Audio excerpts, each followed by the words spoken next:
Amid the flames, a young woman saved the Duke, but when he awoke, he no longer knew who he was. Before we begin this beautiful period romance story, tell me in the comments where you're listening from. I love knowing where you're joining me from.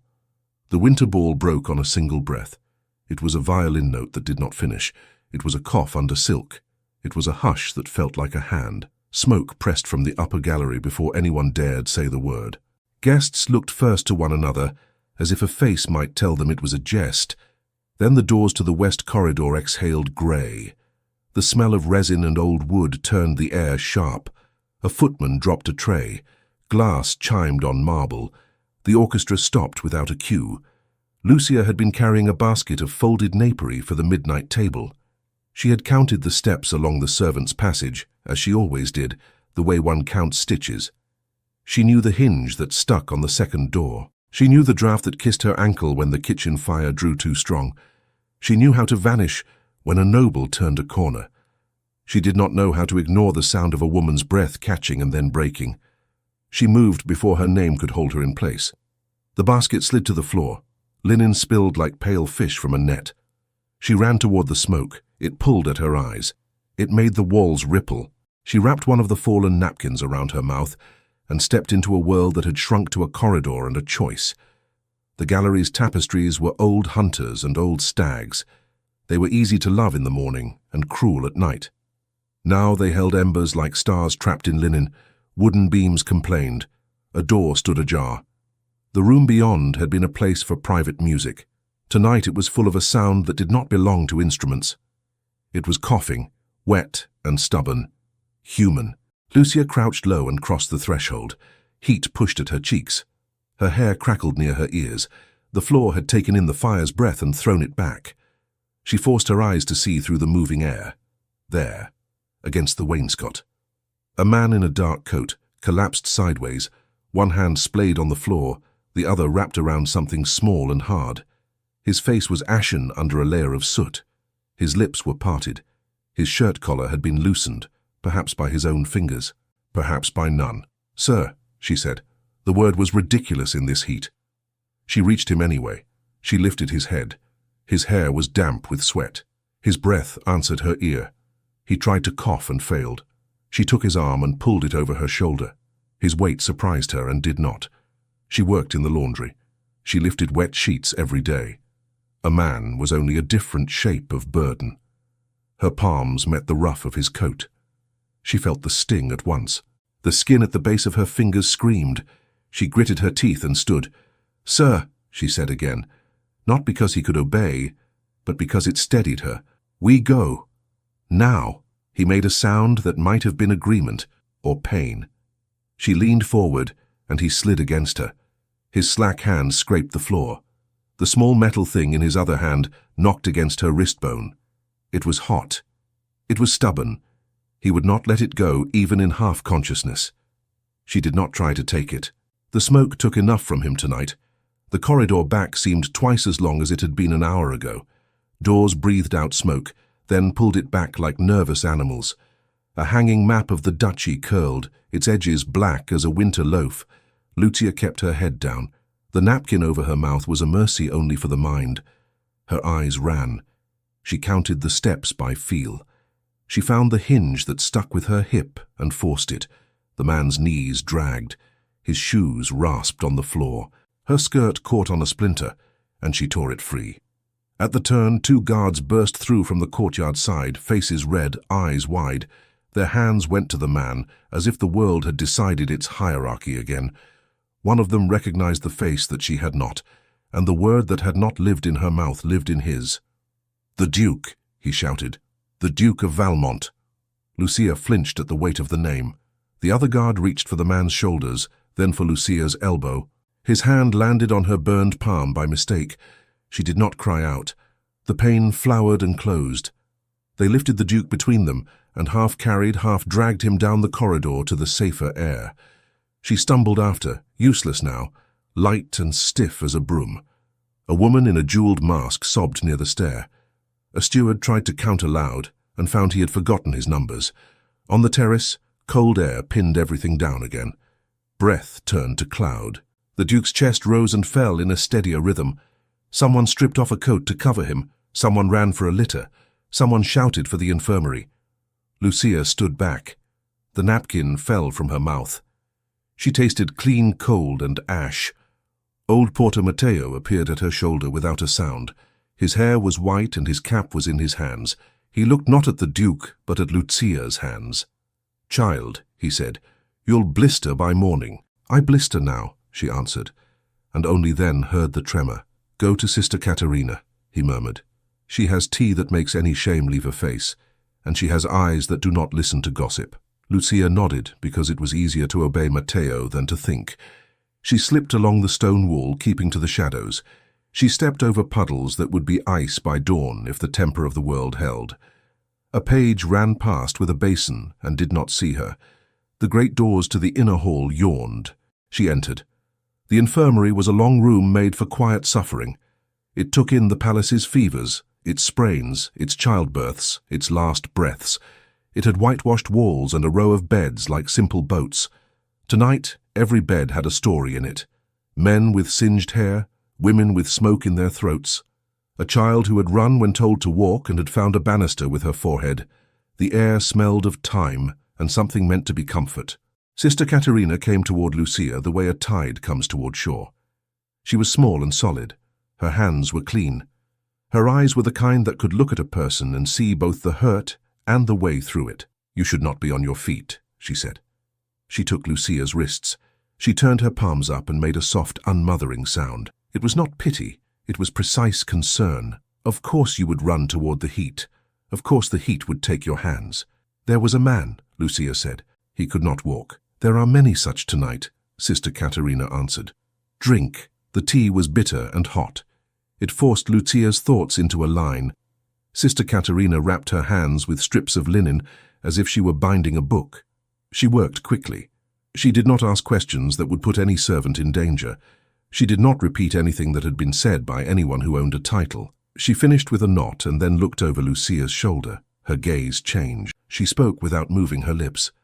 "They bring him here," she said. "The Duke." Lucia turned because to not turn would have been an act of pride she did not possess. The man from the gallery entered on a litter. His eyes were closed. His face was grey under the new attention of clean light. His lashes left streaks of soot on his cheeks. 2 guards carried him. A physician walked beside them, counting a pulse that beat whether or not anyone counted it. They set him on the long bed at the far end. It had a canopy only because the drafts liked to play games with ears.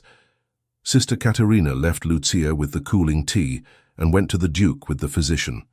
She spoke low. She took a wet cloth to the forehead, as she did for every person who came through her door. Her hands did not know how to treat a titled head differently. Lucia sat. The tea asked to be sipped. She sipped. Her bandaged hands felt larger than they were. She watched the physician as one watches a play without understanding the language. He pressed. He tilted. He examined the Duke's temples. He asked the guards what they had seen. The guards answered in pieces and glances. The Duke's eyelids fluttered. They opened. He looked at the ceiling first as if it had been painted with answers. Then he looked at the faces that leaned over him and found no names inside them. He blinked. Once. Twice. He took a breath in through his nose gently. His mouth parted. "What is my name?" he asked. The question made the room tip just a little. The physician stilled. The guard with the quicker temper looked at his companion. Sister Caterina breathed out in a way that meant she would treat this as any other fever. Lucia felt the tea turn to a stone inside her. "Your Grace," the physician began, "you are at the palace infirmary. You are safe." "That was not the question," the Duke said. His voice was hoarse. It was controlled in the way a dancer holds a line, by training and not by feeling. "Forgive me, I am a poor patient. My name, Alessandre," Sister Caterina said softly, as if the syllables might decide to nest in him if addressed with courtesy. "Alessandre, Duke of Valmont." He turned the name over with his lips. It did not break. It also did not belong to him yet. He closed his eyes again, not from sleep, but from the pain of the shape of a life knocking from the outside. "Water," he said. Lucia stood before anyone else moved. She did not think. She took the cup. Her hands made her clumsy. Sister Caterina saw and nodded, and the physician stepped back the width of a choice. Lucia lifted the cup to the Duke's mouth and tipped it just enough. He swallowed. He opened his eyes and saw her for the first time, not as a blur in smoke, not as a piece of a room, but as a person. "Who are you?" he asked. She knew the answer that would do no harm. "No one," she said. He took another small drink. Water ran down his throat. His chest eased. He lifted his left hand a little, the one that had held the small object, and the little object fell to the sheet with a sound that should have been louder. It was a medallion, no larger than a thumb pad. It was dull with soot. A fine chain had snapped cleanly. An etched mark curled along its face, thin as a vine, deliberate as a signature. Lucia did not reach. She did not breathe evenly. She knew the line of that curl the way a person knows the curve of their own ear without ever seeing it. A cool circle lay against the skin at her collarbone, under the plain neck of her dress. It had been there since the convent, since she could remember fingers fixing it in place while a nun told a story she only half understood. It had the same mark. It had the same exact hand. A twin. The Duke saw that she was looking at the medallion and did not know why her face changed. He looked at it as if it were a coin. He rolled it between two fingers and frowned. He did not know the object any better than he knew his own name. "Is it yours?" he asked. She shook her head. She did not trust her throat. She set the cup down before she dropped it. Sister Katerina glanced between them, and then, with a small inclination, drew the physician and the guards aside. She gave them something to fetch. She gave Lucia a pocket of quiet in the middle of a crowded bed. "May I see your hands?" the Duke asked. She lifted them because the command had not been a command. He looked at the bandages, at the places where wet had seeped through. He tried to sit. Pain bent him. She caught his shoulder and steadied him without thinking how that would look. "You pulled me," he said. It was not a question. He looked at her hands, and then at the burnt edge of her sleeve, and then at the smear of soot on her cheek. His mouth moved in the ghost of a smile that was not about humor. "Thank you." "It was a corridor," she said. It asked to be crossed. He lifted the medallion again. He stared at it as if it had been placed in his palm by a kind god who had forgotten to include a note. "Do you know what this is?" he asked. She had two answers, the safe one and the true one. The safe one did not want to leave her lips. The true one would take her into a room she had never entered. She did what a woman in her station did when the world pressed her to the edge of her rules. She lied by telling the smallest amount of truth. "It is a medallion, Your Grace," she said. "The mark is pretty." He looked at her for a long heartbeat, as if the space between them held something that would introduce itself if given enough quiet. Then he nodded. He put the medallion back on the sheet and let his hand fall. Footsteps returned. The physician carried a small case with a brass clasp. He spoke to the Duke about a mild blow to the head, about rest, about how memory sometimes sulks and then returns when no one watches it. The guards promised to post by the door and keep the curious away. Sister Katerina checked Lucia's bandages with a deft finger and a look that said, "Later. Later we will talk carefully." There was no later that night. The palace did not sleep. It paced. Servants ran in stockings. The kitchens turned from sugar to broth. In the courtyard, a group of men argued softly about where the blaze began and what it meant that it had moved as if it wanted a particular door. Names that mattered passed from mouth to mouth. Count Rinaldi's low voice cut through, tied with ribbon. Marchioness Vittoria's calmer notes followed like a handkerchief covering a wound. Lucia was given a stool by the end of the Duke's bed and told to be the quiet that the room needed. She sat without moving and learned the sound of his breathing. It steadied. It faltered once and steadied again. Even asleep or near it, he kept his face smooth, as if his muscles had years of practice at not betraying him. It made her think of polished boots. It made her think of a boy in a convent hallway. But she scolded herself for thinking of stories. She had only her own. From the window, the city's roofs threw back a dull glow. Turin had many chimneys and many people who went to bed with their hands clean of any court's business. Lucia had been one of those people most nights. She was not tonight. She pressed her thumb to the chain at her throat under her dress. She felt the circle.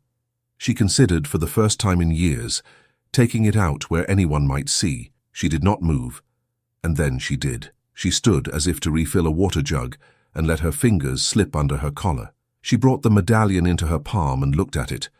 The same curling mark, the same fineness of cut, the same weight.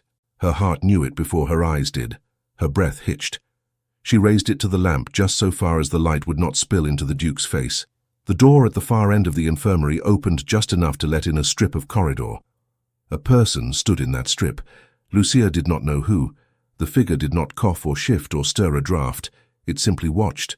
She felt it, as one feels the presence of a cat at ankle height. Sister Katerina moved to block the line of sight with her body and a tray. The figure's shoulder tilted. The door closed soundlessly. Lucia swallowed. She tucked the medallion back under her dress quickly, like someone hiding a coin from a gull. The Duke murmured and turned his head. His fingers found the medallion on the sheet as if the weight had been there in their muscles' memory. He slept. By dawn, the worst heat had been wrung from the palace. Soot lay on the balustrades like winter that had not picked a season. A fine grey powder settled on the orange peels by the kitchen door.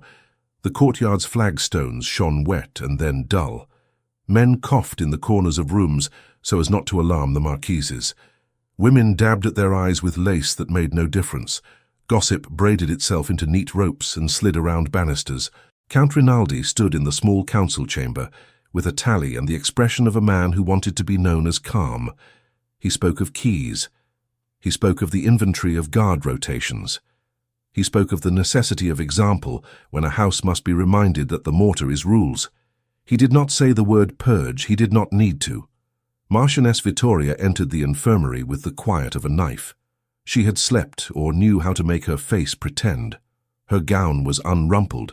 Her hair was a line. She greeted Sister Katerina with the respect owed to a woman who keeps linens clean and asks no political questions.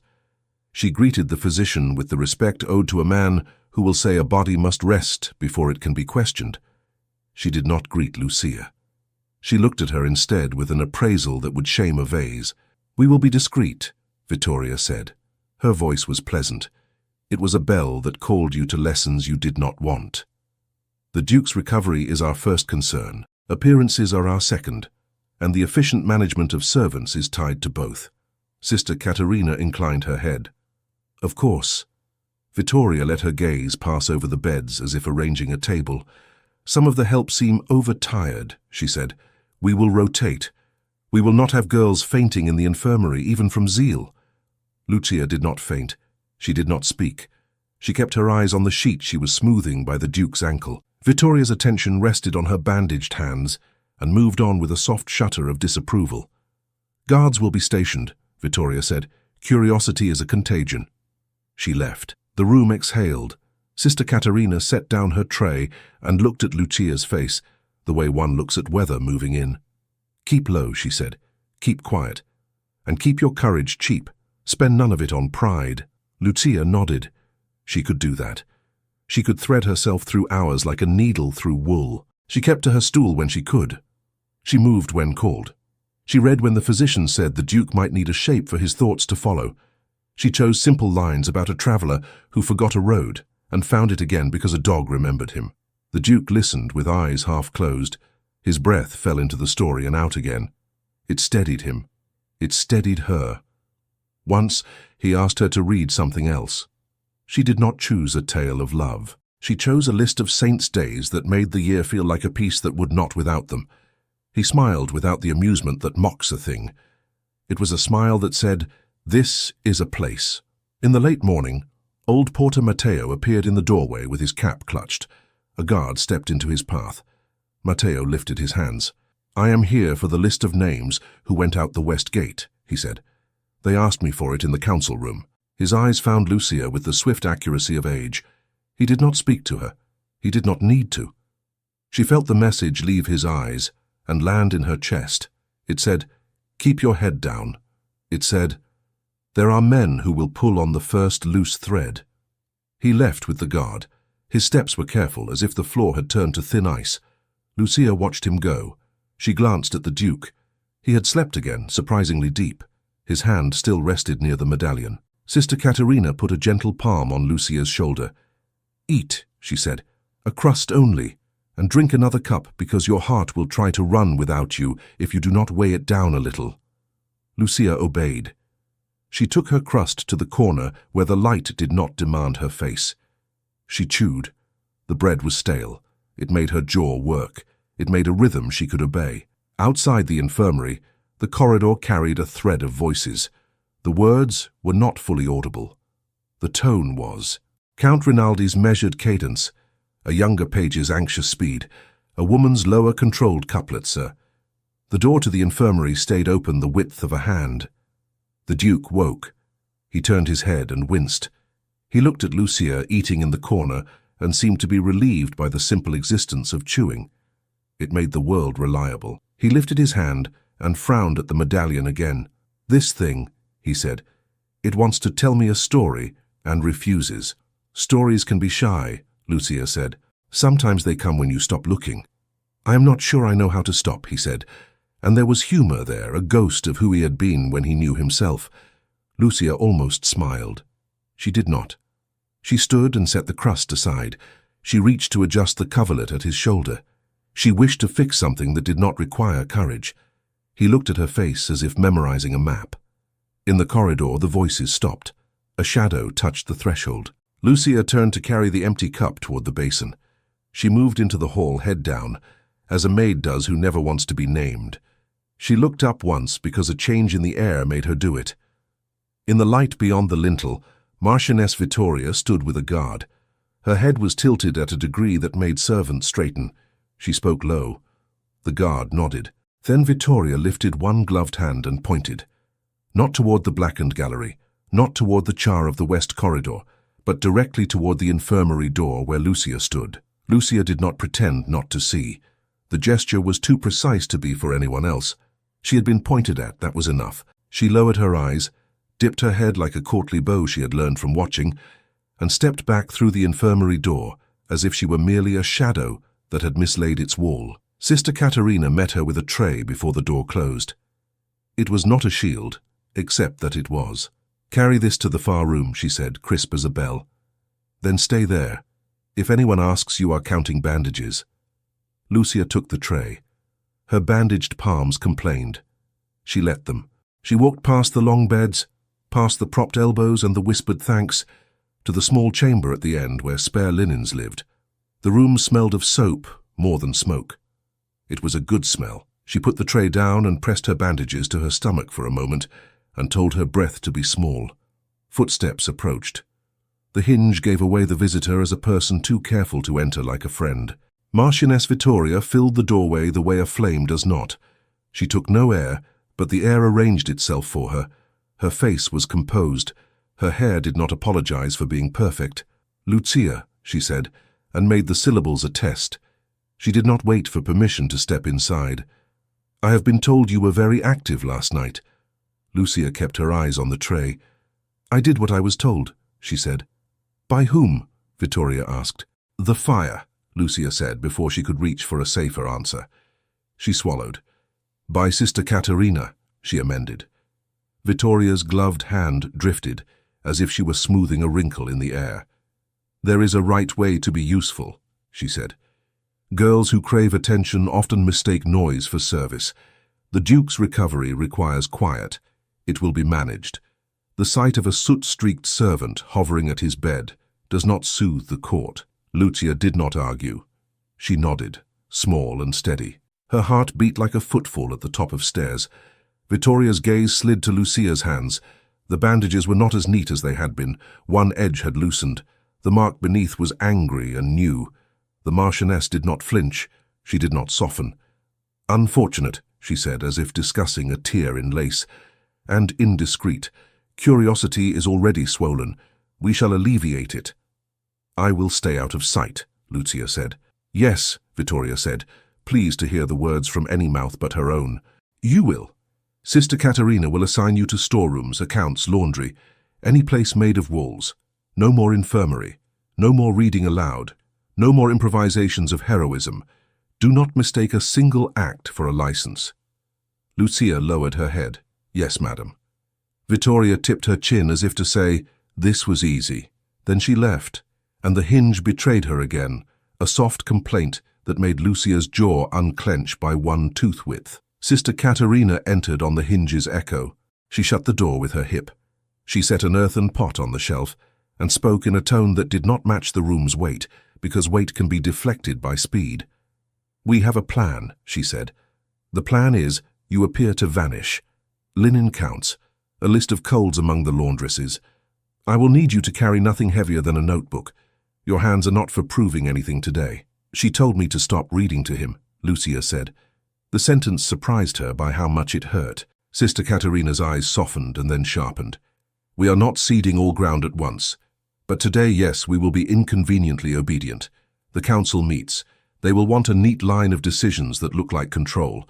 Rinaldi thrives on neat lines." There was a brisk knock, not the Marchioness, a guard's knuckles. He opened the door a whisker.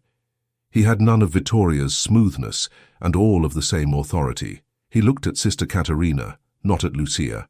That was a mercy, perhaps accidental. "By order of the council," he said, "all non-essential staff will remain to quarters or assigned rooms until an inventory of keys and posts is completed. Names will be taken. Journeys will be logged. There will be a curfew bell at noon for servants' movement within the main wing." "Of course," Sister Katerina said. "Thank you, officer. The infirmary keeps its own time. I will send a list of the girls attached to me." He nodded and left.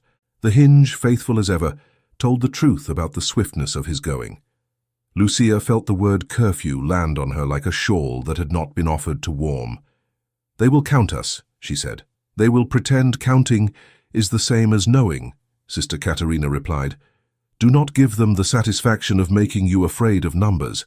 They are only numbers." "I dragged him," Lucia said suddenly, the words leaping out as if through a fire of their own. "No one else saw until the hall. Now I must be hidden so no one tells that truth. It was only a corridor, it was not ambition."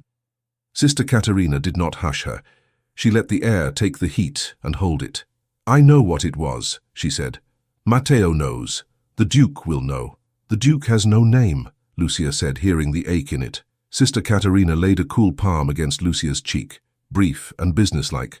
"Names are often the least useful part of a person," she said. "Go to the ledger, make lists, show them you are paper." Lucia did. She took up a notebook and a stick of graphite and wrote down what was easy, so she could live through what was not.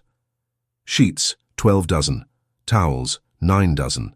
Bandages, 12 rolls. Tea, 7 pounds. Time, low. Courage, countable, if one is mean enough to it. She made columns. She left room for more. In the great rooms beyond her small chamber, the day arranged itself into public calm. The rumors were less calm. They slipped under doors and through keyholes and around ankles. They were as quick as cats and less charming. Someone had seen a servant at the ballroom door before the blaze took its first swallow. Someone else swore a noble slipped away early, pale as wax. A printer's boy claimed to have carried a bundle of pamphlets with a satire that mocked the court's expense. He had not, but it made for good telling. A cook said the fire began in the gallery because someone had left a brazier too near a tapestry. A valet argued that nothing so random would have chosen that door. There were more arguments than bread, more certainty than sense. Count Rinaldi stood at the center of the council chamber and made order of chaos the way a river makes a path through stubborn stone. He arranged phrases. He layered them. An inventory of keys is prudent. A review of servants' movements will soothe the city. A tidy narrative will restore confidence. He did not smile. He did not need to. His satisfaction was in the stacking. Lucia heard none of his sentences with her own ears. She heard the tidings come back to her on feet. Sister Katerina passed along only the parts she needed to know. She listened while pretending to measure bandages. She learned that a betrothal for the Duke had been whispered as a possibility, a public reassurance, a plaster for a wall that might be sound if one did not look behind it. She swallowed that news without letting it cut her. It was not her business. It was also a blade that had been set on the table she worked at. In the middle of the morning, the physician came with a question about herbs. He glanced at Lucia's hands and frowned, and then asked Lucia to tell Sister Katerina that the Duke rested best when someone read. He did not say her name, he did not need to. He added almost in apology that Marchioness Vittoria had asked for quiet in the ward for the first half of the day. Of course, Lucia said, she could be quiet. She could be very good at being quiet. At the 11th hour, a footman arrived in the storeroom with a folded note. He looked like a person who had been running errands in his sleep. His jacket sat wrong on his shoulders. His hair had given up. He eyed Lucia's ledger and decided it frightened him less than the nurse. He handed the note to Lucia without a word and fled. Sister Caterina broke the seal. She read. She folded it back and put it in her pocket. "They request me in the council room to account for the infirmary's ordering of spirits and herbs," she said dry, "as if we had drunk the blaze away. You will stay here." Lucia looked up. "May I sit by the door of the infirmary to be near if he wakes? I will not read. I will be a piece of furniture." Sister Caterina weighed that. "You will sit as a chair sits," she conceded, "and if anyone speaks to you with soft cruelty, you will be neither soft nor cruel. You will be linen." Lucia went. She found a stool that had accepted more weight than most, and set it where she could see the Duke's bed without seeing his face too intimately. His shoulders under the coverlet made a shape the room had learned overnight. His breath moved the sheet in a plain, slow way. A guard stood near the door with a bored posture and sharp eyes. Another sat on a bench and drank a cup of watered wine in 6 thoughtful swallows. The hours dragged and then fell. Lucia brought her ledger to the stool and made a study of the way a column of numbers can be an anchor. Her mind chewed on smaller things, while her heart refused bigger ones. Vittoria came through once, like weather, without stopping. She took in the arrangement in a single sweep. Lucia felt the look slide over her like a scale. It left no mark. She pretended to be linen, and was, almost. At noon, the curfew bell for servants in the main wing rang as promised. The sound was polite, which made it worse. Lucia set down her graphite. She stood to stretch her back. The Duke opened his eyes and stared at the curtain as if it were a horizon. He looked at her, and did not look surprised to find her there. "You again," he said. His voice had more steadiness than the morning had given him. "I dreamed a door with a carved head on it, and woke to a curtain. It is a paltry exchange. Doors come and go," she said. "Curtains are faithful." He smiled a little, as if told a light joke in a heavy room. "What do you do when you are not dragged into fires?" he asked. "I count sheets," she said. "I listen to water. I carry trays. I step backward when someone important steps forward. Does it make you a good dancer or a good shadow?" He studied her as if the question mattered. She did not know how to answer, when kindness dressed itself as curiosity. She settled for the plain path. "A shadow," she said. "A dancer would have better shoes." He breathed a soft sound that might have been laughter, and might have been simply breath finding an easier way out. His hand drifted and found the medallion again. He had wiped it clean without noticing he had done so. The mark on it shone, plain as a signature. He stared at it a moment longer, and then set it on the coverlet, as if returning a small animal to its nest. A page hurried in with a platter of broth, as if bearing a treaty. He whispered apologies to everyone and none to Lucia. He set the bowl on the small table and rushed away, leaving behind a scent of rosemary and nerves. Sister Caterina returned at last, composed and more annoyed than tired. She gave Lucia a brief nod, the kind that says, "We have not lost ground." "Not yet." To the Duke she said, "You will have broth until you tell me you do not want broth. And then, I will tell you you do." He lifted his brows with the faintest humor. "You at least know yourself," he said. "I envy it." She tucked the coverlet with practiced hands. She saw Lucia still holding the ledger and made a small sign to stay, just for this hour. A kindness smuggled under authority. Count Rinaldi's shadow crossed the threshold and crossed back again, unwilling to commit to the smell of time. He did not come in. He did not need to. His voice floated back from the corridor, speaking to someone Lucia could not see. "We will proceed with the inventory of keys. We will have statements from porters. We will not allow gossip to choose our culprits for us, when evidence will choose them obediently." Evidence. It was a word that could be a net or a rope. Lucia thought of the way the medallion had looked in the light. She pressed her lips together and pressed her fingers to the ledger's edge. Sister Caterina sent her to the storeroom for more bandages, not because they were needed at that exact moment, but because she saw the flush on Lucia's neck and knew an errand can be a medicine. Lucia went. The corridor was cooler. The voices were louder. The household was learning to step around the guards like chairs. She passed old Porter Matteo by the stair to the west wing. He held a list in one hand and his cap in the other. He had the expression of a man trying to recite his own life in an order that will satisfy someone else. "Matteo," she said, and put plain affection into the syllables. "Child," he answered, and tipped his cap off fully for a second, which was respect and superstition both.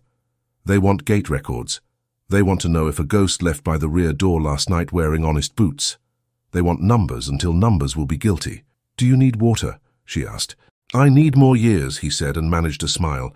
"I will settle for water." She fetched a cup from a nearby table and handed it to him. He drank and sighed in the shape of a prayer. Then a guard's hand landed lightly on his sleeve. It was not rough. It did not have to be. "Porter Matteo," the guard said. "The council requests you now." "I was on my way," Matteo said, dignity like a thread pulled straight. Lucia watched and did nothing that would place her between a porter and a guard. It would help no one. She stood with her ledger to her chest like a shield that would not be noticed because it was not a shield at all. The guard turned the gentle pressure on Matteo's arm into motion. Another guard fell in on the other side, with the courtesy of a man who has learned that being too polite is the same as being unassailable. People moved aside. The corridor narrowed even though its stones did not shift. Matteo glanced back once. He did not look at the guards. He looked at Lucia. His face rearranged itself into a useful message. He lifted his chin to make sure his voice would carry and yet not break. He did not make a speech. He made a line. "Tell him the door with the lion. He will remember." The words hung in the air like a bell that would not stop ringing. Lucia felt them travel ahead of her into the infirmary and land in the Duke's chest before she had even crossed the threshold. She did not know how such a thing could happen, only that it did. He had heard. He had been half asleep. Now he was not. She stepped inside with her ledger, as if she had only been fetching a column she had forgotten. The guard by the door straightened and then slouched again with studied ease. Sister Caterina lifted her eyes in a question that had too many answers. Lucia did not try to hand any of them back. She went to her stool. She sat. She looked at the floor. The Duke spoke first. His voice was low. It reached only the foot of his own bed and the top of Lucia's head. "The door with the lion," he said, as if the phrase itself were a key. He said it again, trying the weight of each word. "The door with the lion." Lucia kept her eyes down. It was not coyness. It was survival. "There are many carved animals in this house," she said. "Boars, hounds, birds." She heard the denial even as she said it and hated it for how small it sounded. "Not this one," he said. "This is particular. I do not know how I know. I only know." Sister Caterina drew near enough to arrange the pillows, which did not need arranging. It gave her a reason to be within reach of both their voices. "There is an old study with a lion head knocker," she said, as if naming the weather. "It belonged to the late Duke when he wished to be alone with paper. Wishing such things is a habit in that family. The room is kept more from memory than use." Lucia looked up. The word memory sat between them like a guest who had not been invited and would not leave until fed. "Is it locked?" she asked. "It has always been locked," Sister Caterina said. "But keys flow like water toward men who look as if they should have them.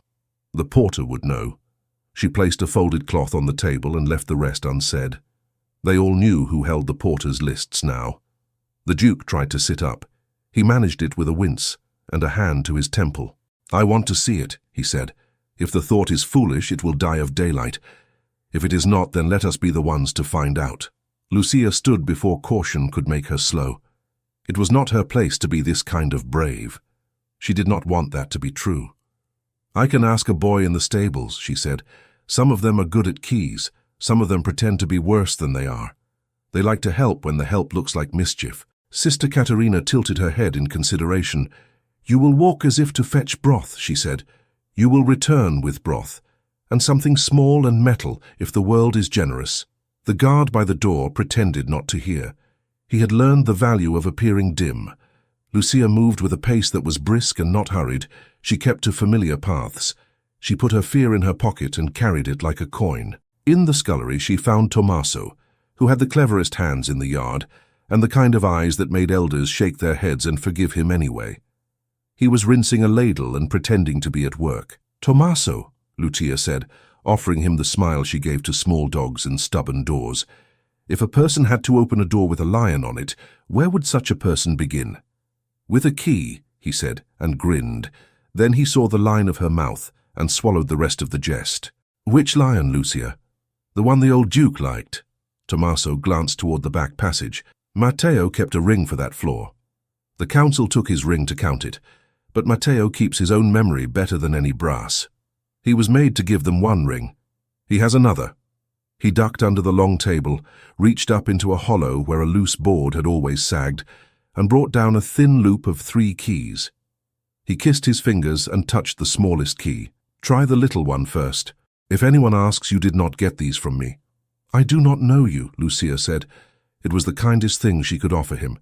She took the keys and a pot of broth to make her walk true. Back in the infirmary, Sister Caterina took the pot and left her palm on it long enough to feel it had been real work. She turned to the guard. We will take a short walk for the Duke's lungs, she said. The physician approves such things.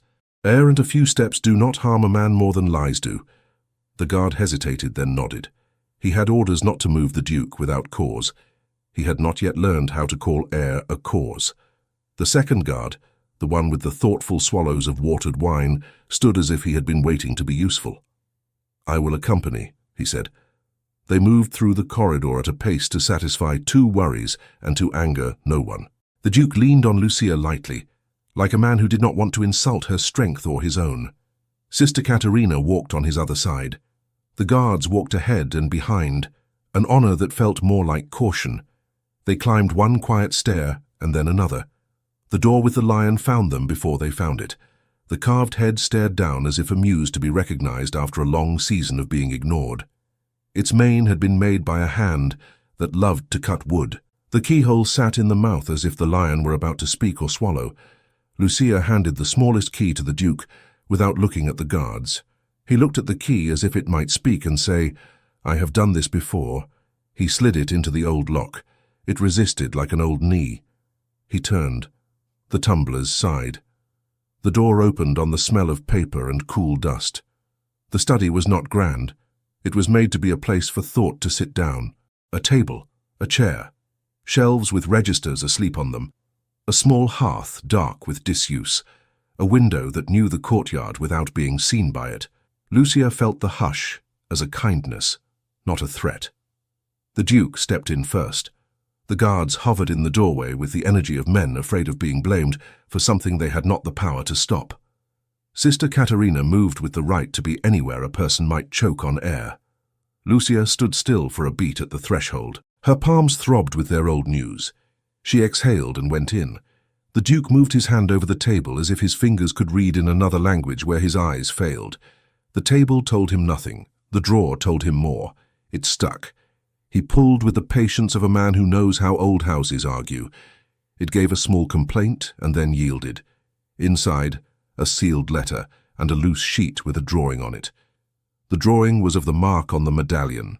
The same curve, the same stubborn elegance. Lucia made a sound she was not proud of.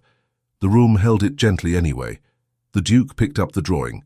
He held it beside the medallion he had brought with him, wrapped in a handkerchief in his pocket. He looked from one to the other the way one looks from a mirror to a face. He turned to Lucia. You knew this shape when you saw it, he said. Last night. Your face told me and then lied. She had learned to swallow truths until they dissolved. This one refused. She reached beneath her collar and drew out her own medallion on its worn chain. It lay in her palm like something alive. It had the same mark, the same light, the same weight that had pressed against her skin for years and made a small circle there that no one else had ever seen. My mother left it with me at the convent, she said, keeping her voice level by slicing it into pieces. They told me it was a promise. They did not say from whom. The Duke's face changed in a way that was not about surprise. It was about recognition without memory. It was about the body answering a question the mind refused to ask. You have worn this since you were a child, he said. He did not ask it. He stated it, as if he had heard the jingle of that small chain in a hallway long ago. Lucia looked at the sealed letter. The wax bore the ducal crest. The seal had not been broken. Her skin prickled. She felt disloyal to a man she had never known by even standing near the envelope. She also felt the ground shift under her, as if it had decided to become a river. "Read it," Sister Katerina said, as if opening letters in a ducal study were a thing one did on Tuesdays. She had set herself between the guards and the table with polite boldness. Her body made a fence and a benediction. The Duke hesitated. He placed the letter on the table. He traced the seal with his thumb. He did not break it. Outside the study, the day continued to pretend it was ordinary. Inside, the air thickened with waiting. The guard behind them cleared his throat in a way meant to remind them of the existence of rules. "Your Grace," he said, "the council is seating for the afternoon session. They will expect to see you in your rooms." The Duke did not look away from the seal. "They expect to see a man I cannot be for them until I become him for myself," he said. He put his thumb to the wax again. He did not press. He removed his hand. He looked at Lucia. "Tell me about the convent," he said abruptly. "Tell me what you remember. Tell it like steps, so I can follow." She had not been asked for her story in that way before. She knew what to do with orders. She had less experience with invitations. She breathed. She began with the plainest things she possessed. "There was a door with flaking paint," she said. "Women with hands soft and hands rough. Hair bell that made even the goats incline to prayer. There was a girl who did not know who she had been before she knew the smell of lye and bread in the same hour. There was a winter when a carriage stopped and a gentleman came in. He gave money and instructions and did not leave his name. He spoke to the Mother Superior alone. Later the sisters told me kindness is sometimes loud and sometimes it is quiet. This was quiet." The Duke's face did something at the word carriage. It did not break. It unlocked. His mouth parted. "And a boy?" he asked more gently than anything else he had said. "Do you remember a boy?" Lucia searched. She had polished that hall in her mind many times. The memory had lost its details and kept its shape. There were boys from the village sometimes. They came for catechism and to steal apples. Once there was a boy in a coat that did not belong to that place. He stared at the medallion as if it had spoken to him. His breath shortened. It steadied again. He moved his hand toward her medallion and stopped before he touched it. The room was very small suddenly. It contained 2 medallions and a man who had forgotten his own name the night before, and a woman who had never expected to share a secret with a duke. It contained fear that felt less like doom and more like a path. Sister Katerina cleared her throat the way a mother might encourage a child to jump from a stone into a shallow stream. "Then the letter," she said. "We will all be braver once the worst of the truth is named." The Duke broke the seal. He did not yet read. He folded the paper open with the respect a person keeps for a voice long gone. The script was the kind of hand that has ruled land and people, a line taught to sit up straight. The first words were salutation and date. The second line was not to a council or a steward. It was to a son. Before he could carry on, voices sounded in the corridor. The guards in the doorway shifted their weight, which is the way careful men lift their swords without touching steel. Rinaldi's tone floated past the door, speaking to someone he considered useful. "We will make an announcement," he said. "A clear shape for the city. An engagement will steady the floorboards. A wedding always dulls a rumor." Lucia felt the word engagement land on her tongue like a piece of iron. She did not bite it. She held it there. She watched the Duke as that syllable moved through his face. He did not flinch. He did not harden. He looked tired and then deliberate, the way a man looks when he decides to carry a heavy thing for a chosen reason, instead of because someone else handed it to him. He read. His lips moved, making no sound. He read again as if his head was slow and his hands impatient. Sister Katerina softened her stance so that if he fell, she would catch him without anyone calling it presumption. Lucia stood very still. He lowered the page and his eyes were not lost now. They were wounded and lit from within. He spoke, not to the room, but to the person the letter had made him become. "If I am betrayed," he said, "trust the child who bears the sigil. She is the debt I could never pay." The words did not echo. They settled. Sister Katerina's hand found the table and rested there. Lucia went cold and warm in the same second. The Duke breathed as if his ribs had remembered an old instruction. He looked at Lucia. "This is my father's hand," he said. He wrote with this same tiny irritation at how an S likes to look like another letter. He wrote to me. He did not write to the council. He wrote to the part of me that knows a promise when it sees one. Lucia did not know what she was supposed to do with that gift. She held it in her chest and waited for it to find its own place. The guards were still in the doorway. They had heard enough to be curious and not enough to be relieved. "What else?" Sister Katerina asked gently. The question was the softest push. The Duke looked back at the page. His eyes scanned. "There are names I do not know I know," he said. "He mentions a steward who has since died. He speaks of a sum set aside for an orphan with a mark. He does not write why. He writes, 'If my house is ever forced to choose between faces and souls, remind it of the evening I took a boy to a convent and told him he must learn what debt feels like pressed into his palm.'" Lucia's breath stuttered. She saw it then. Not clearly, not like a portrait, but like a shadow with meaning. A boy kneeling by a hearth. A man with a ring bending to whisper. A little girl being told to hold a charm in her fist until it hurt enough to remember what pain could be when it belonged to someone else. It was half story and half pain. It was enough. The guard with the thoughtful eyes shifted. "Your Grace," he murmured. "We should not stay here long. It looks like concealment to those who do not know better." "We will not hide," the Duke said, and the line of his back agreed. They left the study as they had entered it, with the heir choosing not to carry their secret away too quickly. The door closed. The lion looked satisfied.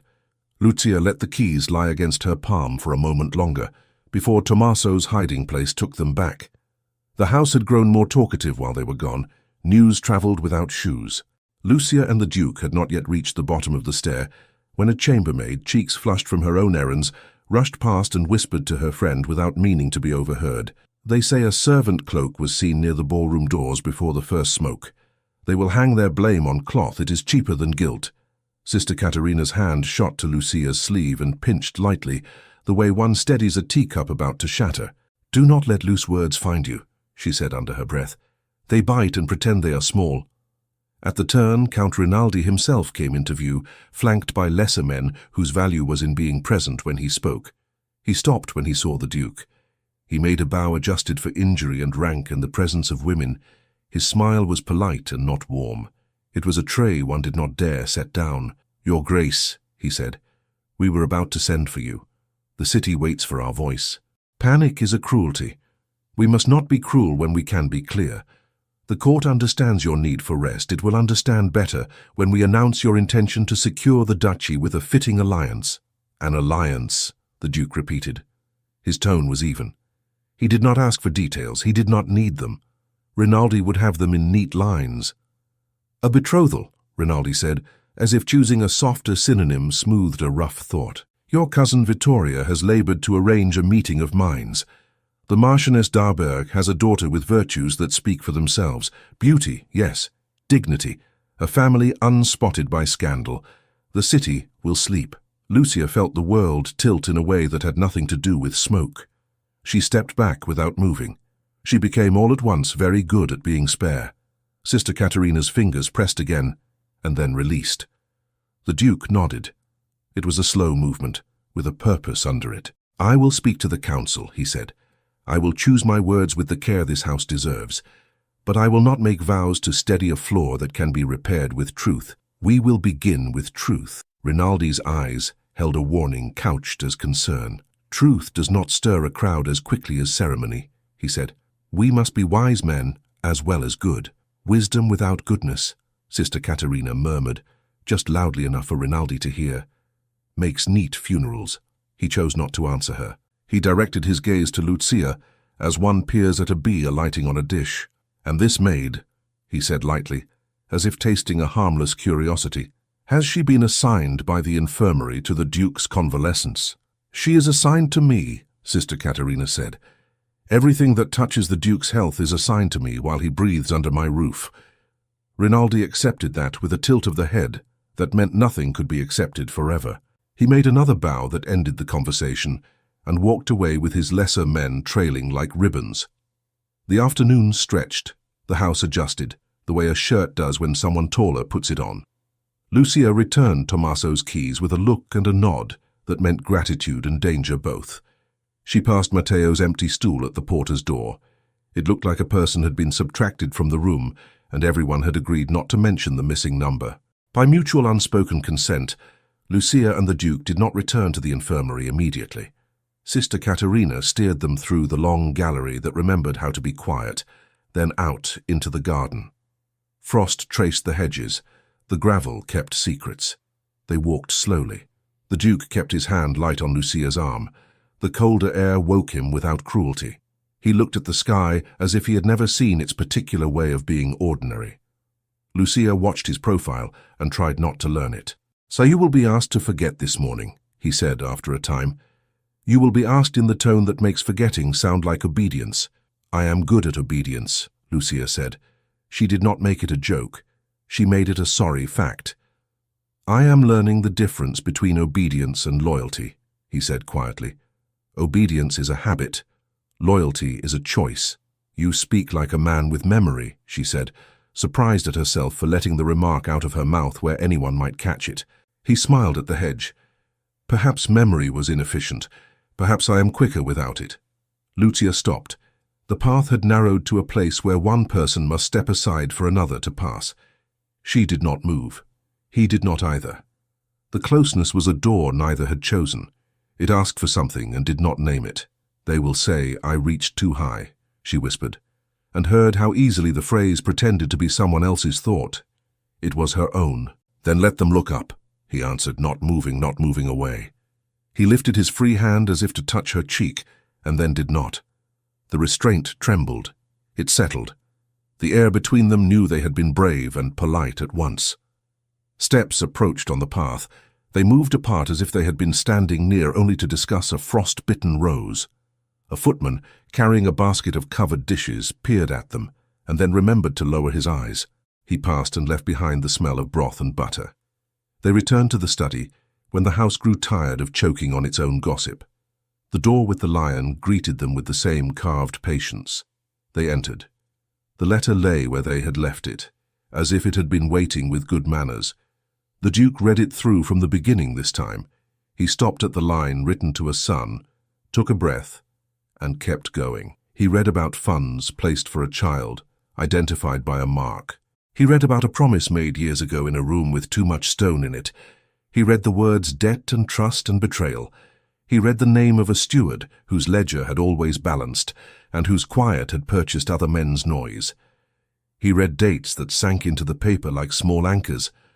Lucia felt something inside her cease struggling and float. She could not call it relief. It was more like a piece of a puzzle finding its neighbor. It made the picture no less complicated, but it made a piece of it less lonely. The Duke set the letter down and pressed his fingers to his eyes, as if the light had grown too bright for a moment. He did not weep. He did not clench his jaw, as men do when they wish to be thought strong. He simply breathed with a new rhythm. When he looked up, he looked at Lucia, as a person looks at a shore after a sea they had not known they were swimming. "We will take this to the council," he said. "Not for their permission, for their knowledge. They do not get to write this story without the page that matters." Lucia nodded. She did not say, "They will not be glad." She did not say, "Vittoria will smile at you until you think you imagined the teeth." She held the letter's weight as if she shared it with him. They had time to cross the study only in thought before the corridor announced another visitor, in the way old corridors do, with footfalls that answer to certain names. The step was quick and practiced. It was used to being admitted without question. It knew how to carry panic in a parcel wrapped to look like news. A page appeared in the doorway, pale and breathless, a ribbon slipping from his hair in his haste. He held a folded paper with the regent's seal bright against the grey of the day. His voice was thin and urgent and trying not to be either. "Your Grace," he said, "a writ has been issued for the maid Lucia Ferraro by order of the regent, requiring her immediate questioning and detainment." The page's words emptied the room of air and left only choices. Lucia felt her knees remember the stone of the convent chapel. She did not kneel. She looked at the Duke. He did not look away. "Give me the writ," Alessandra said. His voice did not rise. It reached the page and took the paper from his shaking hands without a tremor. He broke the seal. He read. He let the silence after the reading be long enough to teach the room something. Sister Katerina's mouth was a thin line. The guards shifted near the door as if to remind everyone they existed, because someone else wanted them to. The page swallowed and stood as straight as a boy could in a room that had just become too full for him. "The regent's hand," Alessandro said, weighing nothing but words. By counsel's advice, the maid Lucia Ferraro to be brought and held for questioning.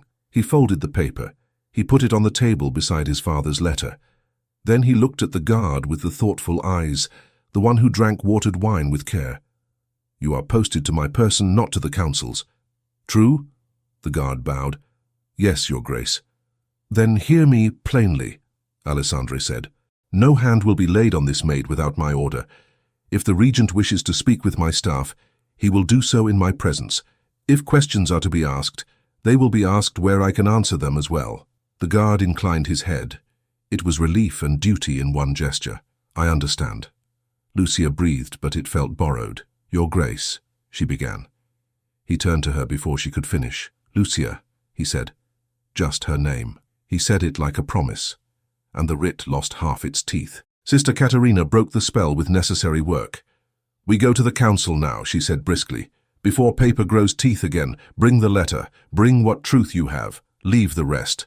They moved through corridors that recognized rank and did not know what to do with courage.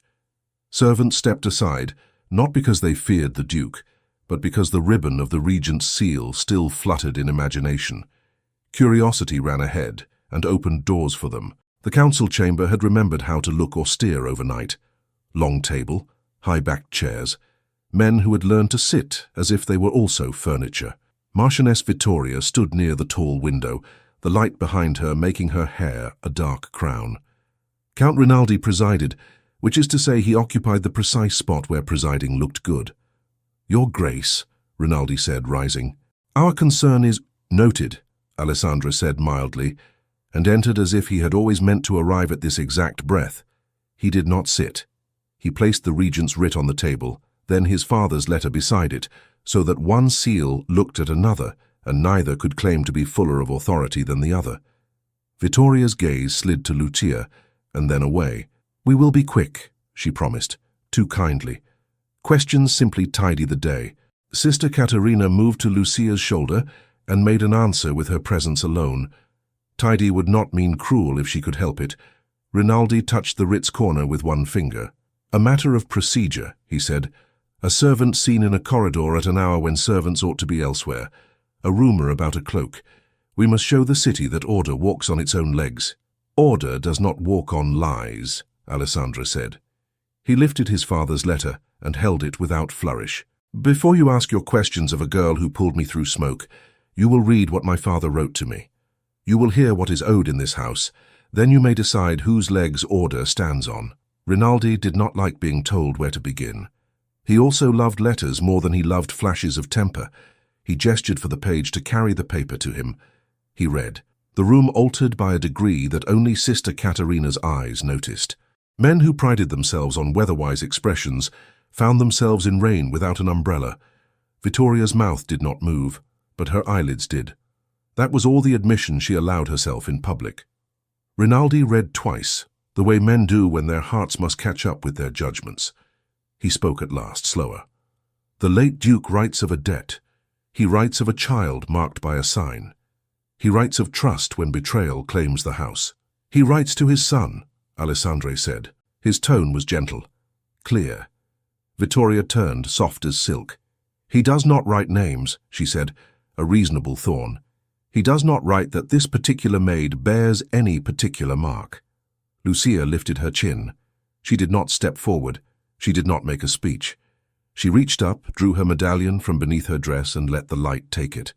It looked like nothing to a woman who did not want to see it. To a man who had held a twin in his hand, while forgetting his own name, it looked like the shape of a promise. Rinaldi leaned forward. He did not reach, but his fingers hovered. The mark is the same. The hand is the same, he said, and his voice lost a sliver of caution. 2 medallions, Vittoria said smoothly. 2 children. The world is full of coins. The world is not full of this coin, Sister Caterina said, not raising her voice, trusting the room to hear her for once. The sisters at Santa Consolata did not hang such trinkets around the necks of girls like winter oranges. This came with a hush and a purse. Rinaldi's attention flicked to the nurse with new respect. You knew of this before, he said. I knew Lucia wore a small weight and that she never took it off, Sister Caterina said. "I knew a gentleman paid for a roof and did not leave his name. I did not ask for more. We are careful with the few mysteries we do not need to touch." Vittoria let a pause flower and then plucked it. "Even if we admit the charm's provenance," she said, "we do not answer the question of last night's movement. A witness from the scullery states that this maid lingered by the ballroom doors before the blaze." Lucia looked at her bandaged hands and felt shame try to climb her throat. She swallowed it down because it had no right to fill her mouth when truth had not yet been spoken. "I went where I was sent," she said clear. "I carried linen. I took the passage by the laundress's press because the other way was blocked by noble skirts. I reached the gallery and heard a cough. I did what a person does when another person cannot breathe. That is the story." Rinaldi asked, "Who can attest to this path?" Sister Caterina did not move. "No one who matters to a chair," she said. "A scullery boy, a footman half asleep, a woman who keeps the keys to the linen press and knows it never closes true. Or you could be content with a porter whose eyes are better than yours." "Bring Matteo," Alessandre said. A murmur ran around the table. Men enjoyed being seen to act. A page ran. Moments later, the old porter entered, cap in hand, dignity in his spine. He seemed smaller in that room. He did not let it change his height. "Matteo," Rinaldi said, remaining seated as if belief were too expensive to stand for. "Where were you when the fire began?" "At the west gate," Matteo replied, "counting those who went out as the smoke rose. A man likes to know who was left in fear and who did not leave at all." "Did you see this girl?" Rinaldi asked mildly. "I saw her after," Matteo said. "I saw her after, with her hands like meat and her eyes like a bell that had not stopped ringing, and a man with a ducal face breathing again because she is stubborn." Rinaldi frowned, not in irritation, but in thought. "And before?" "I am no ghost," Matteo said. "I cannot be at a gate and in a gallery." Vittoria offered her witness here, the scullery maid in a clean apron, cheeks pink, eyes darting. She told her story in fits. She had seen a maid by the ballroom door. She thought it was Lucia. She had not been close. She had been carrying a pail. It might have been someone else. She could not be sure. She could be useful. Rinaldi rubbed his temple. It looked like he had expected more help from her fear than she had energy to give. "You are not certain," he said. "I am certain of fear," the girl whispered. "We can all swear to that," Sister Caterina said. Alessandre lifted his hand and the room quieted without knowing why it obeyed. "I cannot name all my past," he said, "but I can name this. The woman you point to is the only reason you may dress your fear in words instead of gasping on a floor. If any must be questioned, begin with those who made the blaze walk where it wished to go, not with those who ran at it because their feet could not do otherwise." Vittoria's look did not falter. "No one here accuses your maid of malice," she said. "We accuse the knight of being a poor witness." "And I accuse procedure of being an eager scapegoat," Alessandra replied. "We will not indulge it today." He lifted his father's letter again. He did not shake it. He did not need to. "This house owes a debt to a child marked by this sigil. That child grew. She works under my roof. She saved me in a corridor while others trampled one another. She has money in a ledger she does not know, placed there by a hand that is now dust. You would make a public show of detaining such a person to reassure a city that listens to your assurance only when you sing in the right key. I will not have it." Rinaldi shifted, not to stand, but because the chair had turned uncomfortable. "Your Grace," he said, a thread of warning in the silk of respect, "the city does not learn our truths, it learns our shapes. A betrothal is a shape that calms. An order issued is a shape that says, we are not idle." "Then let us make a different shape," Alessandra said.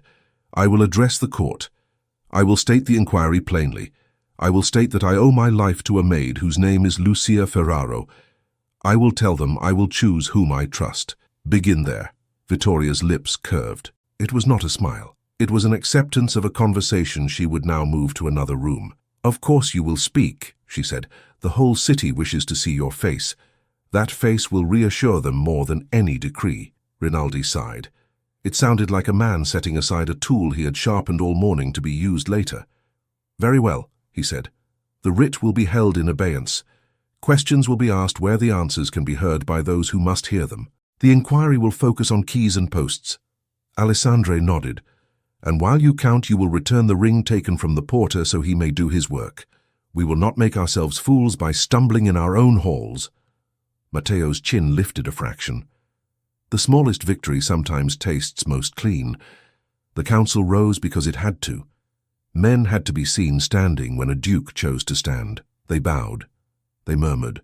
They made a river of polite exit, and in that river Vittoria drifted close to Lucia, with the effortless grace of a woman who runs 2 conversations in one. "So much heat over a small coin," she said softly, like a comment about weather. "Be careful, girl. Not because I am wicked, because the world is indifferent. It eats brave little things without noticing." Lucia met her eyes for the first time without looking down. "The world did not drag him out," she said. "Someone had to notice." Vittoria's lashes lowered. "And someone will always notice that you were the one who did. Hide where you can. It will be easier for both of us." She left with a scent of pepper and lemon that made Lucia irrationally hungry for a life that did not need to speak to women like that. Sister Caterina led Lucia out by a side door so she would not be tripped by congratulations that were not for her. The corridor here was quieter.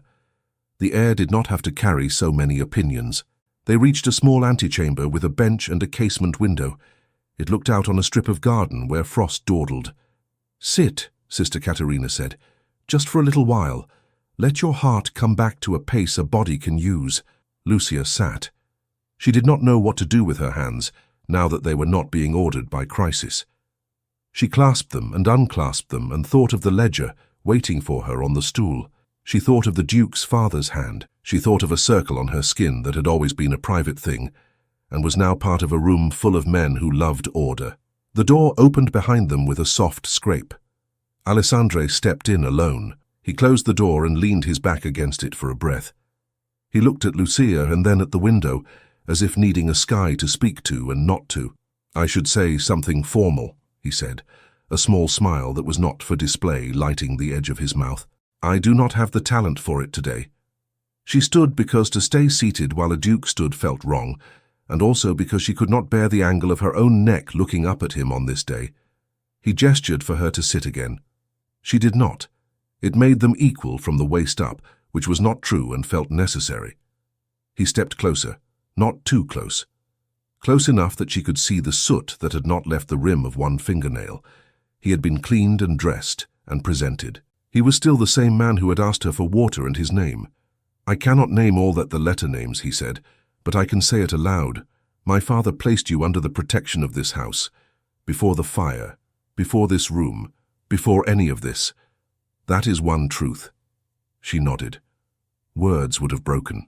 "Another truth," he went on, quieter. "I woke with nothing. Faces were pieces. Words were tools. Only your voice felt like a place." She shook her head. "It is not right that my voice should be a place. You have homes that are not made of girls in aprons." He smiled. Grief and joy mingled. "I have houses. I am only now learning which of them are homes." She wanted to make light of it, to protect herself with humor in small pieces, to say something about drafts and tapestries that ate dust. The words did not come. The air had turned delicate, like sugared glass. "If I am to stand in that hall and speak to them of truth," he said, "I will not pretend in private. I choose you, with memory or without it. That is not a flourish. It is a line I can walk." Her heart stuttered, and then learned a new beat. "You do not know me," she said, the honesty painful and clean. "I could be a woman who speaks softly and steals spoons. I could be stupid. I could be unkind. You could be all of those things," he said, "and I would still owe you a debt. But I have watched how your hands steady a cup. I have watched how you lower your eyes only when it spares someone's pride. I have watched how you tell the truth without wrapping it in more cloth than it needs. I know enough for a vow." She looked down at her bandages. They were not elegant. They were honest. "A vow," she repeated softly, frightened of the word and hungry for it. He did not reach for her hands without asking. He offered his, open, bare, waiting. She placed one of her bandaged palms in his and felt the strangeness of a touch that did not claim, did not assume, did not ask her to be anyone but the person breathing in that second. The pressure was light. It was enough. "They will not like it," she said, not to dissuade him, but to tell the truth out of habit. "They will live," he said. "I intend to." Sister Katerina, who had mastered the art of absence when needed, looked out the window with great interest in the frost. "You will speak plainly later," she said without turning. "Say enough, not more. Leave space for tomorrow to answer you." Lucia tried to laugh and managed a breath that could be mistaken for one. "Tomorrow," she said, "and let the word be kind for once." Alessandro released her hand with reluctance that did not try to disguise itself. He looked at her mouth and then away, gentleman and man, in an even battle in his gaze. "May I ask you for one thing?" he said. She considered saying yes before he asked and decided he deserved a prayer and not a pledge. "Ask," she said. "When the room is loud tonight," he said, "and the faces blur, will you stand where I can find you if I turn? If I cannot remember a name, will you be the place my eyes can rest?" She thought of her life up to now, a series of corners and retreats and cold wrists under hot water. She thought of the knight's corridor. She thought of the door with the lion. She thought of a little boy in a coat not meant for that hallway. She thought of the medallion pressed to her chest when the world was too wide. She nodded. "I will stand where you can find me," she said. He breathed out, as if that had settled more debt than a purse could carry. "Then I will do what needs doing," he said. "I will say what must be said." He left them there in the quiet antechamber, because even a duke must dress a sentence before it meets a crowd. Sister Katerina turned at last. She assessed Lucia the way a carpenter assesses a beam before building under it. "You will wear clean sleeves," the nurse said. "You will stand where the view is good and the danger is manageable. You will not faint. You will not shrink. You will be yourself." Lucia let a laugh come for real. "And if I cannot do all that at once?" "Choose one and do it well," Sister Katerina said. "Then choose the next." They returned to the infirmary for a time because rooms have memories, and this one had theirs. Lucia read a paragraph to the Duke, not out of story, but out of a book of public forms, the dry language a balm, because it made no claims on the heart. He listened as if he were learning a new instrument's range. Old Matteo slipped in, cap in hand, relief making him look 10 years younger. "They returned my ring," he said in a voice he kept low, as if gratitude might startle if spoken too loud. "Not because they trust me, because the Duke told them they must trust something." Lucia took his hand, the unburned one, and squeezed it. "We will trust the hinges to tell us the truth then," she said. He chuckled, pleased to have his work honored by someone who knew the sound a door makes when it lies. Afternoon softened toward evening, in that way winter days have of retreating early. The house changed clothes. Candles were coaxed into life. Footmen carried the news of where people should place their own faces. The great hall waited. Lucia found a fresh apron. She smoothed it without fuss. Sister Katerina bound her hands with cleaner linen that did not draw the eye so quickly. She braided her hair with the care of a person braiding a rope she will need later.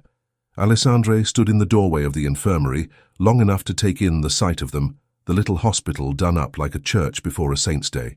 He inclined his head to them both, an acknowledgement that did not weigh itself down with gratitude, because it did not need to prove anything.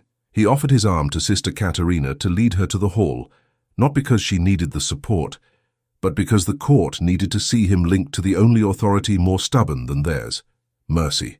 Then he held his hand toward Lucia just for a moment, a brief, private ceremony no one else could claim to have witnessed. She placed her fingers on his sleeve for the length of 3 breaths. They were steady. The breath after, she let go. The great hall gathered them in. The dais waited. The murmurs rose and fell in tideless breaths. Lucia found a place where he had asked her to stand, halfway down the length of the room, near a pillar that would hide her if she needed hiding and show her if he needed seeing.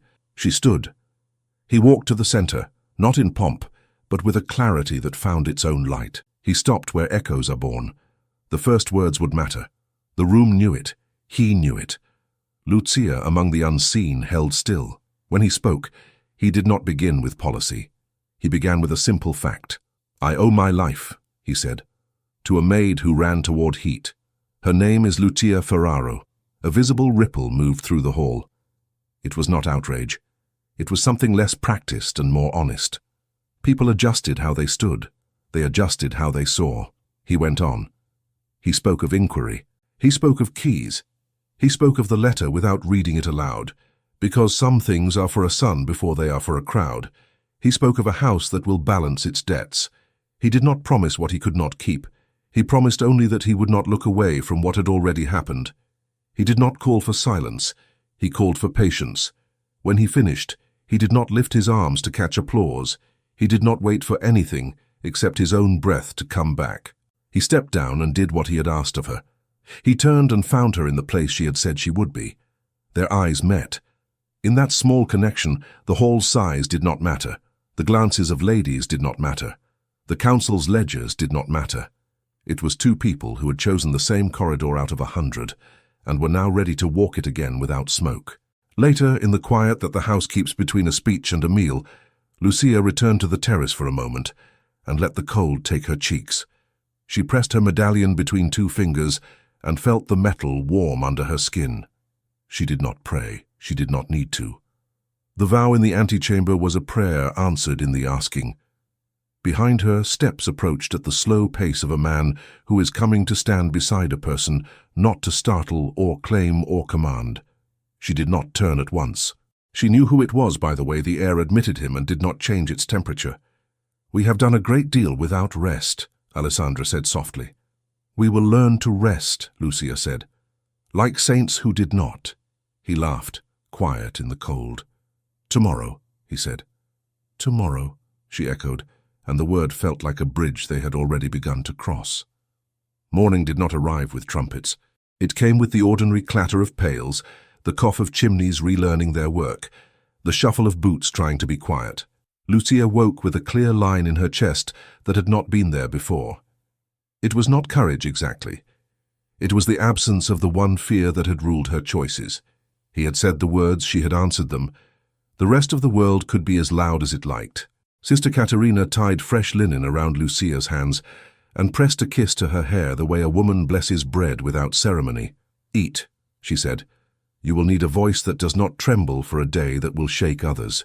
Lucia nodded and drank broth and counted heartbeats and did not try to imagine a future. She had learned the last 2 days that imagining took too much air from whatever was happening in front of her. A footman brought a note sealed in red that was not the regent's. The Duke's hand named the hour. The council would reconvene to place facts in a line. The great hall would open. The ledger would speak. Lucia folded the note and put it in her apron as if it were a small living thing. The palace gathered. The tables were removed. The chairs were set to face the dais. Old Porter Matteo stood at his post again, ring of keys bright against the dull of the stone, his chin raised like a man who had survived a night of having his name questioned. The guards posted themselves with less eagerness, as if the taste of yesterday's writ still sat on their tongues and made politeness easier. Alessandra entered without pause or flourish. He wore a plain dark coat and the face that had learned to be both a shield and a hand. He looked over the hall and found Lucia where she stood, as he had asked, halfway to the pillar that could hide her or show her. He did not smile. He allowed his eyes to rest, a small thank you sent across a room full of people who mistook distance for safety. Count Rinaldi called the gathering to order with his careful voice. He began to list posts, keys, watches, routes. He made the map of a night that had pretended to be chaos and had in fact been guided. When men list things that matter, the air itself becomes attentive. "We have accounted for all watch changes," Rinaldi said. "We have matched keys to doors. We are missing one ring, lion-marked for the northern run." "Not missing," Matteo said, and stepped forward into a room that did not invite him and did not know how to tell him to go back. He lifted a small, battered ring of 3 keys and held it up like a modest piece of truth, found in the hand of a boy who did not know what to do with it, returned to me at dawn by his shame. A murmur rustled. Rinaldi lifted a palm. Whose hand gave it to the boy? Matteo fixed his eye on a point just beyond Rinaldi's shoulder, the way a man looks if he wants to tell a truth without letting it stain him. "The steward to her ladyship's household," he said. The room did not need a name to turn its gaze to Vittoria. Vittoria did not flinch. She did not possess that crude grace. She straightened and let air polish her reply. "A steward's errands do not write their own virtue," she said. "He has overstepped to impress me, and I am consistent in my disappointments." Rinaldi held out a hand. Matteo crossed the floor and placed the lion-marked ring in it with a respect that belonged to the object and not the man. Rinaldi weighed it, not as an ornament, but as a lever. "This opens the northern run," he said. "This opened it on the night of the fire." A stir at the edge of the hall. A young voice asked to be heard and was startled when the space made room for it. Prince Carlo stepped forward, pale but upright, his coat too fine for his thinness, his courage too new for polish. "I was told to use the north run," he said. He did not look at anyone but the Duke. "I was told it would be easier, that I should leave early to spare myself smoke. I did. I am ashamed. I did not ask who would close the door after me." Silence. Then the hum that means human beings have been reminded they have hearts. Vittoria's face did nothing. Her mind raced behind it like horses behind a stable door. Alessandre stepped down from the dais and stood level with Carlo, as if the distance between a duke and a prince could be measured by the size of a boy's regret. "You are not to be ashamed of breathing," he said. "You are to be wise next time. Wisdom is a slow animal, it can be coaxed." Carlo swallowed. "I did not understand," he said. "You do now," Alessandre answered. He turned to the hall. "We will not make scapegoats of boys. We will not make martyrs of servants. We will conduct an inquiry that answers to truth, not to appetite." Rinaldi breathed, and the breath sounded like a man folding away a sword he had hoped to use. "The steward will answer for the keys," he said. "We will trace his orders. The court will be informed that the blaze was abetted by the misuse of access." Vittoria lifted her chin an inch, then lowered it the same inch. It was the smallest bow a woman could give to the inevitable without surrendering her spine. "I welcome clarity," she said. "I also wish the city to sleep. Let us be practical. We cannot rest on principles alone." "The city will sleep," Alessandra said. His voice was level. It carried. "It will sleep because we stop stumbling in our own halls. It will sleep because you will hear me speak plainly in this room, and I will expect you to carry those words into your houses like bread." A smile flickered at the corner of Sister Caterina's mouth. She stood near the dais, arms folded, her presence as unignorable as a brazier in winter. Rinaldi gestured toward a clerk. "Record," he said. The clerk dipped quill and made the letter of the day, a shape that would be tied with ribbon and filed. It mattered not because ribbon matters, but because words do. The business wound down. The hall did not disperse. Its attention shifted from ledger to life. Alessandra turned back to the dais and did not mount it. He remained at the level where feet scrape and skirts rustle. He looked at Lucia where she stood by the pillar, and then at the space between them, which was made of people's glances and old rules. "Come forward, Lucia," he said.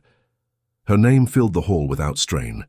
It moved into ears and softened them. She stepped out because he had asked, and because her feet knew how to obey a thing that was not humiliation. She walked like a girl who had learned to carry heavy linens and was now carrying her own fate, which was lighter than bundles and heavier than shame. When she reached him, he took off his gloves. He did it slowly, finger by finger, as if removing a small armor. The gesture rippled through the room. Hands remember more than minds.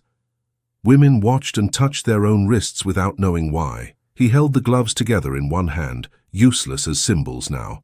With the other, he took Lucia's bandaged hand, the gentlest claim a person can make without shadowing another. He did not look at the watching faces while he spoke. He looked only at hers, as if she were the person he had to persuade, and the rest were witnesses by accident. "I meant to say more, and I find less is truer," he said. "I choose you. I say it in front of those who think they own my choices. I say it because I owe a debt that has nothing to do with the blaze, and everything to do with a boy who was led to a convent and told to learn what a promise weighs. If I am to be worthy of that lesson, I must begin here." Her breath left her and came back with a new name. She kept her eyes on his because there was nowhere else safe to put them. "You know what you ask," she said, trying to give him one last deniability to be noble with. "You ask for scandal, for whispers that do not tire, for rooms that close when we enter. I ask for rooms that open when we do," he said. "If they do not, we will open them." It was not poetry, it was a plan. The hall listened because plain things are easier to carry. Rinaldi cleared his throat in the small officious way of men who are about to either bless or block. He did neither. "Your Grace," he said, without looking at Vittoria for permission, "the council's concern has been order. A marriage that is not made of calculation may nevertheless be orderly if it settles the house. We cannot pretend it is prudent. We can say it is honest. There are moments when honest is the only prudence left. A sigh moved through the room, part relief, part surprise. It sounded like a window opening. Vittoria smiled then, and it was a real thing at last, edged and weary, and not made for display. "If you will do this," she said, "do it without apology. I have no appetite for half measures." Alessandro bowed to her with respect he had not owed her, and owed her nevertheless. "Thank you," he said simply. She nodded once, queen in a room that would not call her that. Prince Carlo took 2 brave steps, and then a third. He stood as if his knees might tremble and dared them not to. "I wish you happiness," he said to Lucia, a boy offering a blessing he had not been taught to give. She bent her head to him. "Learn quickly," she said. "You will be a man before the city learns your face. Do not let them teach you to speak like furniture." He blinked and looked at Sister Caterina, who took the compliment on behalf of the gender. The marriage was not made in a rush, but it was not delayed. The court had been starved for a ceremony that meant something. The chapel's stones knew how to receive vows. They did not judge the hands that made them. They had heard men swear on ambition, and women swear on fear. They were ready to hear a duke and a maid swear on breath and courage, and a memory that was coming back to life under their feet. Sister Caterina arranged Lucia's simple gown with practical tenderness.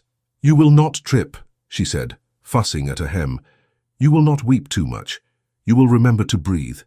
"I breathe when I am ordered to," Lucia answered, and then laughed, which ruined the dignity of the advice in the best possible way.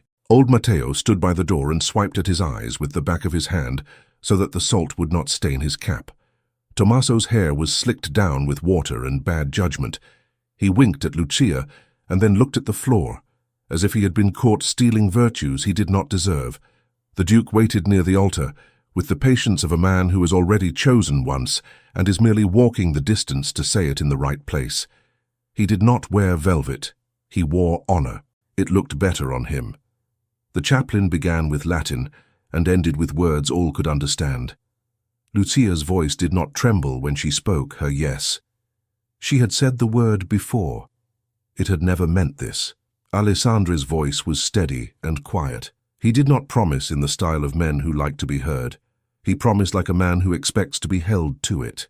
When he lifted her hand to kiss the knuckles, he did it with the care of a person lifting a relic and the ease of a man greeting a friend at his own door. He slipped a ring on her finger, plain and shining. She slid his glove back over his hand afterward, and the room laughed softly because the small inversion blessed all the larger ones. Afterward, the court ate and talked and pretended not to look. Some of the looks were fond, some were calculating. Gossip tried to sprout and failed for lack of water. Everyone had seen too much truth to feed on scraps. They stepped out to the terrace because the air indoors was full of congratulations and the air outdoors was full of sky. Frost held the balustrade in a light grip. The city lay like a patient creature. Lucia leaned her elbows on the cold stone and did not flinch because she had run through heat and would not be lectured by weather. "How you look like a duchess who does not know it yet," Alessandra said, coming to stand beside her, not touching until she turned enough to make room. "I look like a laundress with a ring," she said. "It may amount to the same thing." He laughed, the kind of laugh that belongs only to people who have set down a burden they have carried too long. "I remember more today," he said. "Not everything.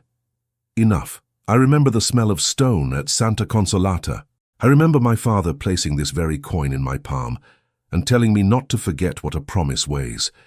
He did not tell me I would be the one to be carried back to the place where it began to pay it." Lucia touched the medallion at her throat. She did it openly, without flinching or tucking it away.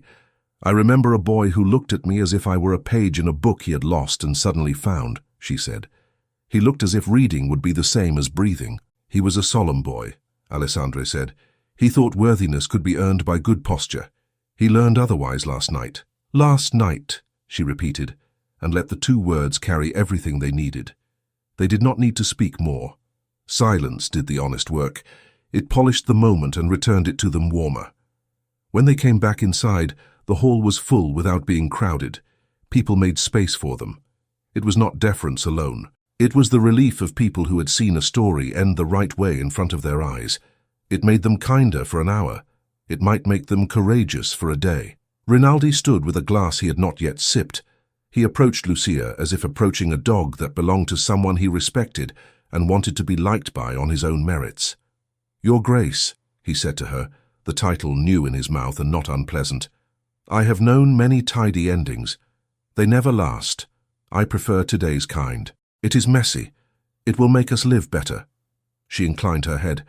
"Keep your ledgers," she said. "Just make room in the margin for what does not fit." He almost smiled, and then caught himself out of habit. "I will try," he said, which for him was a vow. Vittoria came, walking as if she had been born with marble under her feet. She looked at Lucia and let 3 beats pass, so the words would not fly out untrained. "You have more spine than most women I am asked to respect," she said. "I will not pretend I like it. I do not insult women I like, I congratulate them." Lucia accepted the odd blessing because refusing it would have been proud, and accepting it required no vanity. "Teach your girls to be more than polite," she said. "We will need them." Vittoria's eyes warmed a fraction. "I will teach them to be dangerous," she said briskly. "Properly." Old Matteo bowed from too far away to be useful and close enough to be seen. Tommaso stole a sugared plum and put it on Lucia's plate, as if it were a medal. Sister Caterina sat down on a chair because the day had been longer than her legs and allowed herself to be served. Not every corner softened. The steward was led away, pale and stiff. He would answer to law. He would live to regret his obedience to a bad idea. The city would murmur. It would also come to the market and buy bread and learn to say the word Duchess and mean it when they said Lucia. The first night in rooms that were now hers, Lucia did not sleep because she was not ready to stop watching. The chamber was not grand in the way ballads like to brag about. It was kind in the way homes must be. A small hearth, a chair that knew how to receive a body at ease, a bed that did not hang with curtains heavy enough to suffocate. She moved from window to table to chair, not to admire, but to acquaint. She had lived her life being careful of rooms. She would not begin by conquering one. Alessandro knocked before entering, even though old habits and new vows did not require it. It pleased her that he did. It said he did not mistake a promise for permission to forget manners. He came in and closed the door and leaned against it for a heartbeat, as if listening for a tune he was trying to learn. "I am yours," he said, simple as bread. "And I am yours," she answered. She reached her hand across the small distance between them, and he took it. That was all the room needed to know. He asked if he might remove her bandages. She held them out. He unwound the linen with care a physician would have been proud of. He pressed a kiss to the inside of each wrist, where the skin was new and shy. She felt nothing untoward in it, only the clean heat of reverence. They stood close and spoke very little for a long time. Words would have bruised what silence was doing perfectly well. Later, when the candles burned to soft hums and the hearth learned their names, he remembered something else. He pressed his thumb to the medallion and followed the curl of its mark with a finger. "This used to cut me when I slept," he said softly, smiling at his younger foolishness. "I would wake and hate it and then keep it anyway." "It cut me too," she said.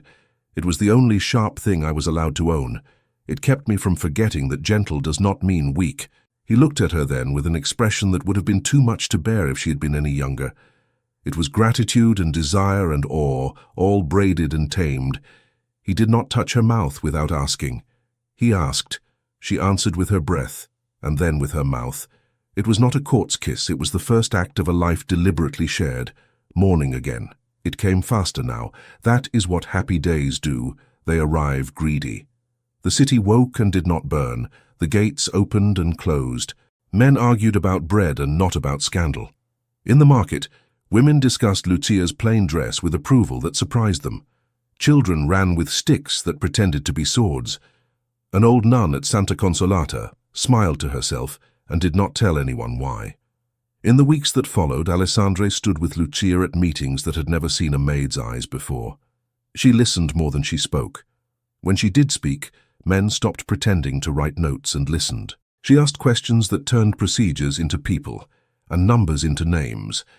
Rinaldi learned to bring a separate ledger for her suggestions and did not call it that, but kept it near the top of the pile. Vittoria invited Lucia to tea and discovered that instruction can flow in both directions without either woman drowning. Prince Carlo visited the infirmary without pretense and carried trays. Sister Caterina let him, because mercy is a craft, and a prince ought to learn one. Lucia visited Santa Consolata. She did not travel with a clatter of horses. She went in a small carriage with a driver who knew not to speak unless asked. The sisters saw her and saw through her new sleeves. They touched her face. They laughed the way older women laugh when they recognize one of their own making a world kinder, without permission. The Mother Superior brought out a small ledger, with entries in a hand Lucia recognized now as the late Duke's, and she cried in the chapel where she had never allowed herself to before, tears for the child who had waited and the woman who had arrived. On a clear afternoon, Alessandra led Lucia to the door with the lion once more. They opened it without keys because the hinge had learned their names and decided to behave. They sat in the study and wrote 2 letters. One to the city about the inquiry's conclusion, one to the convent with a gift for any girl whose life had begun in flames and would go on in light.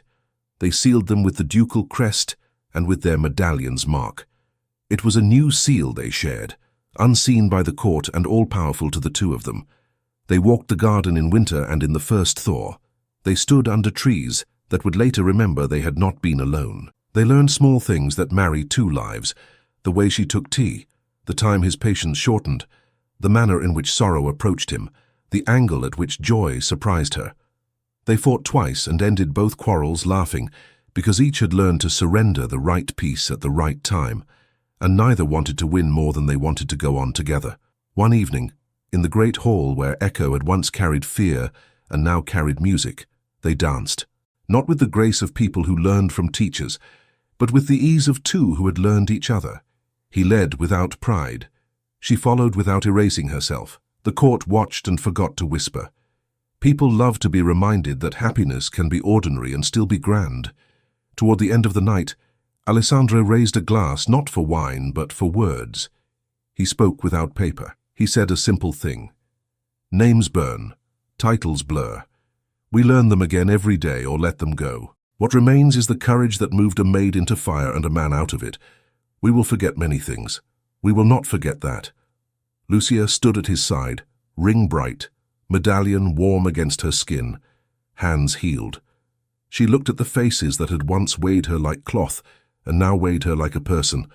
She felt the old shame loosen and slip away the way a bad knot does when pulled the right way. She took Alessandro's hand because it was there. She held it because she liked to. That was the whole art. Later still, much later, on the terrace where they had learned to say tomorrow as if it were a place, they watched the city do what cities do best. Live. The wind lifted a curl at Lucia's temple. Alessandra tucked it behind her ear with the reverence of a prayer. They stood without speaking.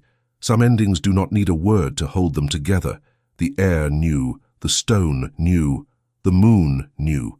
And in that old house that had learned to be new for them, every hinge and every door and every corridor agreed. Thank you so much for listening to this story, all the way to the end. We hope it moved you as much as it moved us while telling it. We'd love to hear your thoughts. Leave us a comment telling us where you're listening from and what you liked the most. Rate this story from 0 to 10. What score would you give it? If you enjoyed this story, don't forget to subscribe to the channel and leave a like as a show of support. That really motivates us to keep creating and sharing more stories full of emotion and life lessons. And before we go, we want to remind you that an exciting and heartwarming story recommendation will appear on the final screen. If you'd like to enjoy it, just click on the video. Thank you once again for being here, and we'll see you in the next story.